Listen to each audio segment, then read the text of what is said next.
from LDA school system. In the name of Allah, the most compassionate, the most merciful. Honorable Madam Speaker, respected Chief Guest, and my dear audience, Assalamu Alaikum. Today, we are not gathered merely to remember our past. We are here to shape our future. The strength, dignity, and prosperity of Pakistan stand upon two unshakable pillars: an aware nation and a secure homeland. Pakistan is not just a piece of land on a map. It is our identity, our pride, and a trust passed to us through the sacrifices of countless heroes. Now, let me ask you a simple question.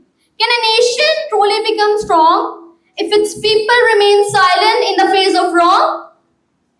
Can borders alone protect a country if its citizens fail to protect its values? The answer is a confident no.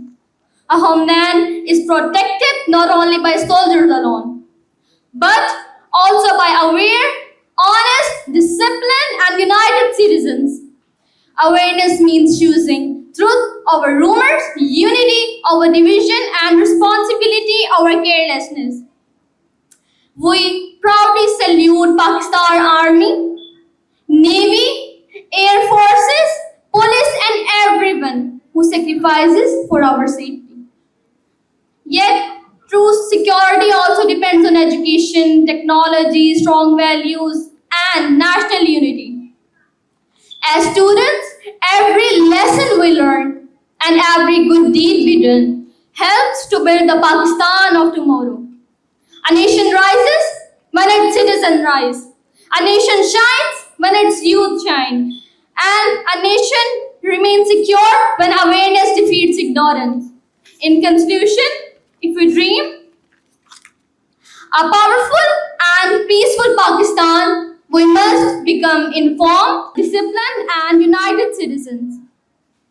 At the end, I would like to say the greatest weapon of a nation is not found in its hands, but in the mind of its people. Let us stay aware, united, and always put Pakistan first. Because when awareness grows, security follows. When citizens rise, the nation rises. Thank you.